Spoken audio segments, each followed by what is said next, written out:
Hi everyone, welcome to this edition of Addington News. Now, Darren, I'm not at Addington. I'm in Cambridge. There's a pretty special race tonight, 8:55 Thursday evening, and there is not one cloud in the sky. We've got a bit to get through in Addington News, but I'm looking forward to this race. And I know as an enthusiast and someone who is really passionate about the sport, this is an important occasion, isn't it? Yeah, look, it is. It's a changing time. It's something new for harness racing across Australasia.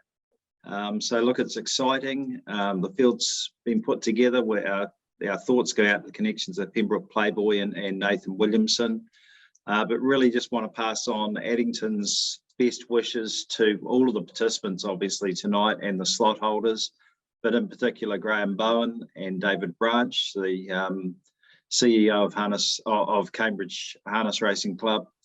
A lot of work goes behind the scenes into these big meetings, as both you and me know, and certainly David does from a Jules perspective, but this is something new.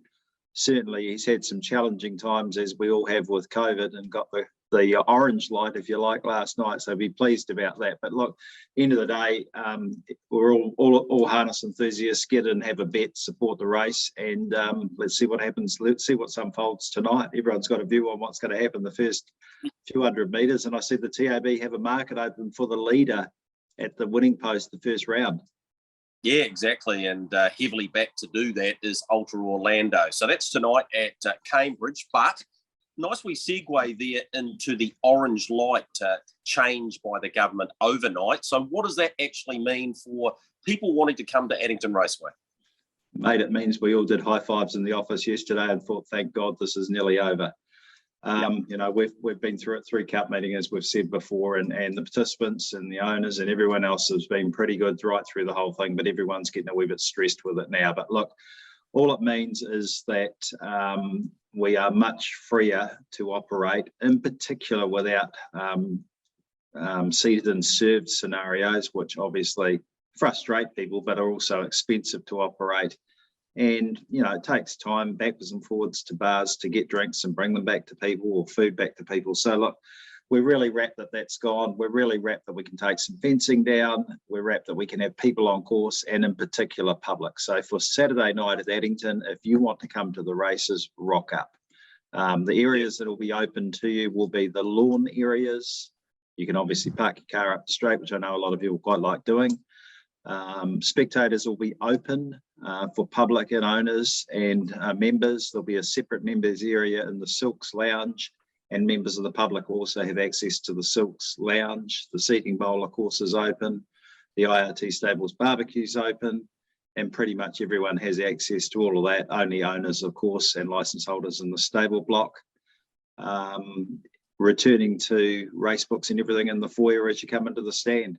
And of course, the thing to note, I think, Greg, is because it's a Saturday night, we will keep spectators open after the last race. So if you want to hang around after the last race and celebrate a win or commiserate a loss, you can have something to drink and something to eat if you want to after the last race. Yeah, sounds fantastic, mate. I know it's been a long time coming. So looking forward to Saturday night. We're going to do a full race preview for you. However, if you want just to find out what we'll be thinking as our best bets of the night, Swaggerman can win the first. I think he'll go straight to the front. Gee, it's a deep maiden race. We've had a few of those at Addington lately, and there'll be many winners come out of that. So I think he's a great bet. Race 4, number 6, McCrikey's just flying at the moment. I reckon it can win again. So have something on that. And our big race is the Hydroflow Country Cups final. All American Love has been set for this for some time. I expect to see her in all the big races next time she's brought back in, which will be in the spring. So it's a really good race, but I think she's the class horse in it, and she's come up a pretty short price favourite, but I think she'll be winning that. But Darren, the depth to this Saturday night's meeting mean that we're going to have to really dig deep to find quite a few winners. 11 race program, and it all kicks off at about 4:39. Yeah, look, before we get into the preview, I think it's as simple as you say that they are deep races. And if you like something, have a bet, because these horses, some of these horses that you do like, could very well be paying quite good money in these fields. So keep an eye out for when those markets open with Matthew Pete and the TAB. They've been really good at opening them quite early. So keep an eye on the TAB site All of the form will be on addington.co.nz, plus all of the socials. So get involved. You've got all day Friday to do a bit of study. So, so have a look at those three that Greg's given you, and let's rip into a preview. Race 1 is the Graphite Developments Limited Mobile Pace 1980, and we get underway at 4:39. I haven't got this from Matthew Peen, but I'm pretty sure they'll open today, given Good Friday tomorrow. So let's put a bit of pressure on and hope that they do. Yes, deep race number 1 over the 1980. Swagger Man was excellent at the trials before his first run, where he ran second, and he got beaten by Major GMP, which was just a gem of a drive from Blair Orange. That's probably what got him beat. I expect him to be in front like he was in the trial, and therefore he'll be hard. Man United was superb, absolutely superb, fresh up. Wouldn't need to lift much. Brendan Hill has a strong hand in the race. He's got Sergeant Best from the inside. He's got Frankie, who's trolled up nicely. And I spoke to Tim Williams yesterday. He gave it a decent sort of a chance. And I haven't even mentioned Chambray, who's out of the Mark Hurd and Hayden Cullen barn and has already shown earlier on in her career that she's more than capable of winning races. Good race, the first. Swagger Man, the best bet, though. Race number 2, the first leg of the first body, is the first of the Ratto races, the IRT Ratto Showcase Handicap Trot 2600. So Ratto, for those of you that may not have already caught up on that, racing rated at the time of, so the horses were rated at a certain rating, which was less than 60 on the 1st of January, and that's how they qualified into the series. So the Rattos. Yes, the Rattos are underway, and what a minefield we start the first leg of the early quaddie. I'm going to go with Salvo. Money was with her last time, and look, she had a decent shot for the lead, couldn't get it off Clyde, and therefore couldn't be in the finish. If she gets a more economical trip, she can absolutely win this, and she might drop off the radar for a few punters. So each way the 12, Salvo, Illegal Alien. Well, Kevin James has just got a flying, absolutely low flying. Winner of 3 of her last 4. If you'd said to me she would have been able to do that at this stage of her career, I would have said maybe not. But she's just going so well, you can't leave her out. Vertigo's racing excellent for Lawrence McCormick. Gets in with a nice barrier again and will put itself in the fight nice and early. And the other one I quite liked, if it gets into the field, if we have a scratching, is Murano. Agui, the 9, is also from the Kevin Townley, so sort of replace one with the other if something happens in regard to that. I hope there's not a scratching, Darren, but if Murano did get back into the field, I reckon it'd be competitive. But each way in race number 1, again, I'm talking about Salvo, who's on the ballot, so just be aware of that because things could change if they don't get into the field, and therefore Illegal Alien could win again. Yeah, very well could. Race number 3, great sponsors here at Addington Raceway, Avon City Ford. The Avon City Ford Ratto Showcase, another mobile race, 2,600 metres at 5:41. Yeah, Shanika's the one to beat here, I think. Nice barrier draw. Brent White's got her racing really well. Winner 3 starts back at Oamaru, and since then's gone a couple of good races. Comes to Addington where she's won before, and I think she'll give you a pretty good sight in this one. Made of Money is racing in terrific form. John Dunn, I've been watching the way he's driving at the moment. He's in superb form, so anything he's on, you've always got to give a decent shout towards.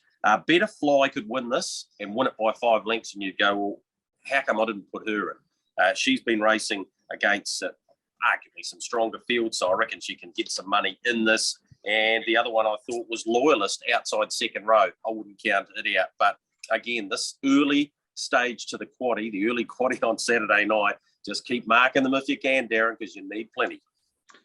Another showcase race for the Dunstan Feeds Ratto Showcase Mobile 2600 at 6:07. Yeah, I like the crikey. Hard to knock his form. Greg and Nina Hope's team is just low flying at the moment. Excellent run from it behind He's a Sport. Gets into this race beautifully. Yeah, it's one of the bets of the night, McCrikey. Hardest for it to beat, though, will be Midfru Louisiana Bow. Look at the field it was in last time, in behind Kelly's Delight. This is a big drop back. Prior run was behind Folklore. It might even start favourite Midfru Louisiana Bow, and I reckon it'll take all sorts of beating. So on your ticket, you definitely need the 6 and 7. See your art, forget its last start. Spoke to Tim Williams, said it wasn't all his fault. He's much better than that. He needs a bit of luck from that inside draw, but he does follow out Stack, who's won its last 2. And Manhattan was brilliant winning last time, beating Sounds of Cash, and again gets into this race beautifully. You're going to have to watch for those in these Ratto races. Horses have been racing way up in grade, getting back into races that are far more suitable, and they could easily win them. Race 5 is the last leg of the early quaddie, the Christchurch New Zealand Ratto Showcase Mobile 2600 at 6:41. Yeah, like Wave the Bill here. I thought it could even win last time from the outside of the front row. Comes up with an excellent draw this time, and didn't have any luck behind La Pole Dancer. I reckon it could be Wave the Bill, waving to the crowd as it comes back.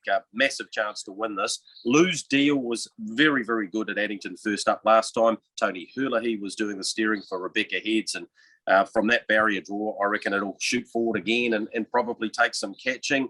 Heaven on High was in a fresh condition last time and went a cracking race in the La Pole Dancer race. So from a handy barrier draw, it can get off the machine nice and early for Ben Hogue. And Stella Arden, she's been racing well and won her last start, of course, at Methven last weekend, beating Best Trio, who's a handy type. But, yep, I reckon Wave the Bill might be a nice each-way price in race number 5. Race number 6 is the Lone Star Sire Stakes Aged Classic, a handicap trot, 2600 at 7:10. Look, great supporter, Lone Star, and the Sire Stakes board doing such a great job for age group racing in New Zealand, and this is a terrific opportunity for these horses. Midnight Dash, actually last year's winner. Yeah, exactly. Looking to become the first horse to go back-to-back. And these are the sorts of races, Darren, that will keep these types of horses in New Zealand. So I think it's an excellent concept, and it'll be hard to beat Midnight Dash, but it won't be easy for him off 20 metres. I thought there were a couple that would give him plenty to think about. Gold Chain's one, Bob Butt's team, in incredible form at the moment. She comes back from a successful Northern campaign. She's performed brilliantly at Addington before, and this is a great kick-off point again for her. So I give her a great winning chance. Majestic Lavros was super last week, just blew out the last 50, was very brave, and I expect it to be right in this once again. So Majestic Lavros, a clear second pick, ahead of Midnight Dash. And then you got the real intrigue of Matu Atana.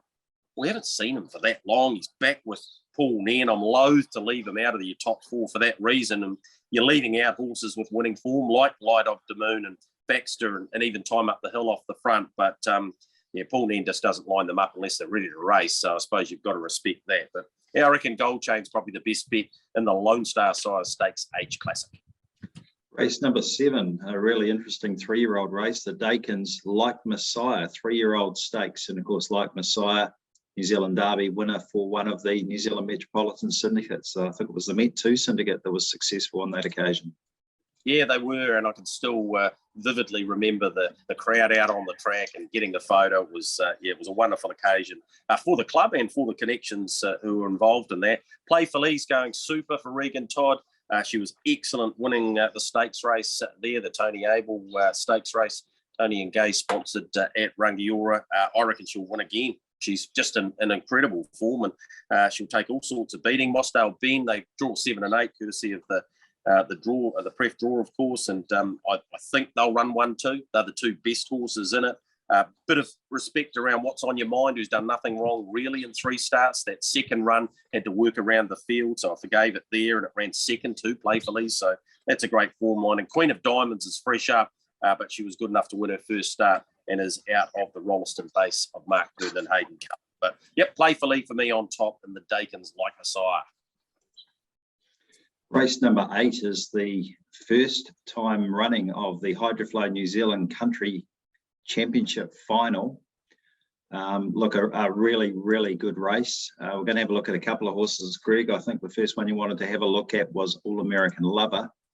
And we'll have a look at her on screen in a moment, if I can get that going, which I'm not able to do at the moment. We'll keep having a look at the field anyway, Greg. Yeah, look, she's the clear top pick in it. She's twice won over 3,000 metres, which would indicate to you she's an excellent stayer. She's been set for the race. Tim Williams has a lot of confidence in her, and she's a very good standing start exponent.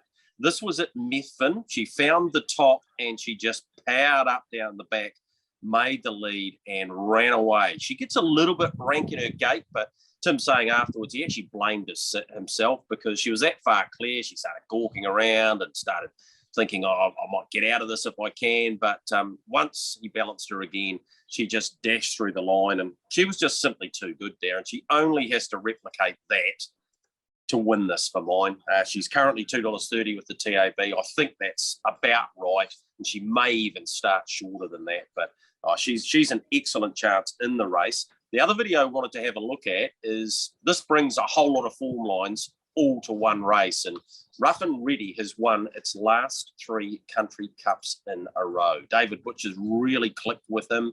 Of course, he's trained by Anna Donnelly, who has a couple in the race, has Bad Medicine as well. And this is Rough and Ready beating Bad Medicine in the City of Palmerston North Cup. And Rough and Ready had burnt around, taken the lead off Bad Medicine. Here, Bad Medicine's going to go past. Well, in fact, I reckon it did.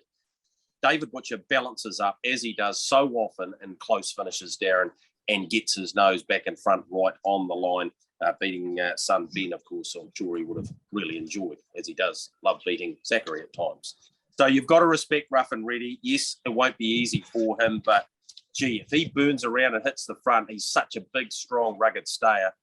He'll take all sorts of catching.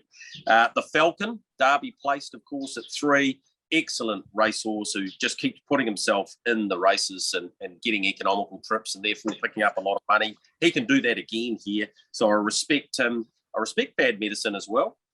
Spoke to Todd Mitchell last night about him, and he said, look, he's just getting better and better and better. He's probably still another year away, but the opportunity's there for 100K, so why wouldn't you go around? So in summary, Darren, I haven't even mentioned one of the done runners. Robert and Jenna have 4. The team's been racing through these country cup races and racing in terrific form. But I'm with an all-American lover. I think the Falcon can run you a cracking race. I give Bad Medicine a chance, and I can't leave Rough and Ready out. Terrific concept and an excellent, excellent race on Saturday night. Yeah, look, full field, and one of those horses is going to go home with a winning stake of $55,000. So terrific stuff there. Race number 9, second leg of the Lake Quaddy, the Rico Ratto Showcase Handicap Trot, the second of these, 2,600 metres, and gets underway at 8:42. Can you say that again? Rico Ratto Showcase. Yeah. Got him now. To say it once, but I think you just leave great, that there. Great sponsors, Rico, here at Addington as well. Yeah, they've got wonderful photocopying machines. Often I'm tampering with them, but gee, when they're the best. My moments now. Again, I spoke about horses that get into races beautifully. Well, she does, doesn't she? She's just going great at the moment. She's won 4 of her last 5. Matt Purvis has got her ticking over just beautifully, and this is a terrific grand final of sorts for her. So, yep, I give her a great chance of continuing on that winning way. Franco Josiah's really found its form. It's well bred, this horse. It's been very, very patient, Ben Waldron. Got him in a mindset now where he's not breaking in his races and he's trotting beautifully. So I reckon he can give you a terrific side again. Test the boundaries. Go back and have a look at that video. That's worth a look. No luck last time. Held up. It'll be over the odds. So I would definitely put it in to your first 4s. And Sue Princess, if you talk about black book runs, there wasn't a better one at Addington last week than what she was able to produce. So, don't discount her chances. Again, Mark Jones, very patient. What about her effort, Darren? She's up to 119,000 in stake money for a horse that was an absolute heartbreak there for a while, breaking in every race. And now she's trotting solidly. She'll give you a great side again. Yeah, like some of these horses, as we've said, Greg, they've won a lot of money, and I know there's a wee bit of a battle there between Rachmaninoff and Sod's Law, the first to 100K, and it's a solid amount of money for a horse's career in those sort of intermediate type grades. So good on them, and Sue Princess is another one that just turns up every week, as does Bright Glow, as do a lot of these horses, and they're being rewarded with a $30,000 stake this week. So it's good stuff. Yeah, it definitely is. And those are the horses that keep the industry going. We need more horses on the racetrack. So they are great examples, and good luck to the connections. And you're right, they're getting rewarded stake money-wise. Race 10, second last leg of the Lake Quaddy, is the Canterbury Standard Breeders Stakes, a mobile 1980. 906 for the fillies and mares, and the Canterbury Breeders are very supportive of all of these fillies and mares races. We try and run as many as we can here at Addington, and this is a very, very competitive race. Yeah, it is a great race. Any one of these, yep, I'm going to say any one of these could win this race. And it really is that deep, the 9 that go to the post. I reckon Cheesel's close to another win. Hasn't had a lot of luck lately. Excellent 2 starts back and behind. He's a Sport, who won a cracking race last week in the Superstars. So that's a terrific form line and just never got clear last time. I reckon she can win this. Cheesel, again, nice odds. Kelly's Delight, beautifully rated by Bob Butt last week, and actually broke a bit of gear in the straight, which was a little bit scary, a hobble of all things, and still powered through that. So she's in grouse form, was 3rd in the Group 1, of course, back in February. Folklore needs the right sort of run, but we know she can be potent and she can really dash the last bit. And Sounds of Cash is back in form, and a Sounds of Cash in form is a force to be reckoned with. 4, 9, 8, and 7, and I've left out A Taste of Honey, Terra Maria, Better's Tart. The list goes on. The last race, race 11, the first direct taxis, Ratto Showcase Mobile. The last of these type of races on the night, 9:33 over 2,600 metres. And as we say, if you have had a couple of drinks on course, make sure you get a first direct taxi, and in particular, if you've stayed on for a couple of celebration or drinks after the last race and spectators. Yeah, definitely, Darren. Good race to finish too. Best Trio's in the best form, and Dean Taylor's got him pinging along. John Morrison will do the steering again. Whitish front row draw, but 2,600 will negate that somewhat. So I think Best Trio can win the last. Cab Callaway, flatters to deceive at times. When he comes off the gate, he can come off very fast. I'm not suggesting that from 9 Blair will definitely do that, but he might, and therefore he'll give you a pretty good side. Kauai Shadow gets into this race really nicely. Nice barrier draw. I can see her being really competitive in the last, and of course is raced by the chairman and John Hartnell. So good luck to them. It's in this with a big hope, and then you've got the likes of Nikki Noto and Ruby's a Delight, who've got at least decent barrier draws to give them economical trips that I think they'll need. But I'll be with Best Trio in the last. That's the preview, the big preview for the big night on Saturday night. We're going to go back and have a look at last Friday night, where we had a number of features.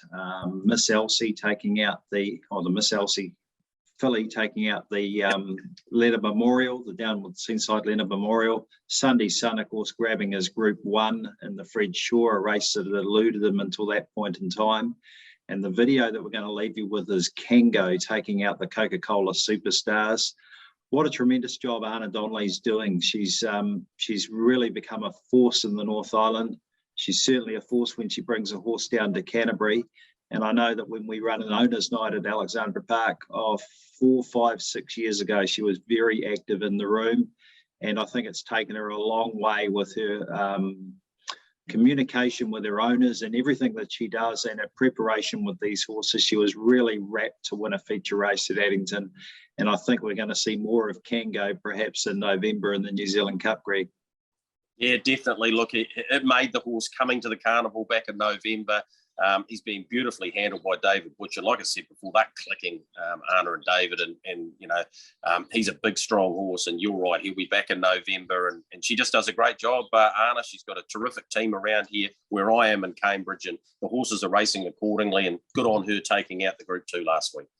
Yeah, look, we'll leave you with that video on the way out. Hopefully you make $1 over Easter, particularly at Addington on Saturday night. Enjoy the racing, and we'll catch you. He's White Sox. He's under the back, Cranbourne. 28 off the back, leads a length and a half, Kango. Then He's a Sport, one change, and Ultra Wise Guy. Cranbourne lifting. Kango's a length away from one change. AG's White Sox is rocketing home. Kango coming after Cranbourne. Then AG's White Sox. Cranbourne lifting. Kango's coming. It's the North Islander. Kango nailed Cranbourne in a David Butcher special. Third in AG's White Sox was massive. Fourth over was one change. Then He's a Sport.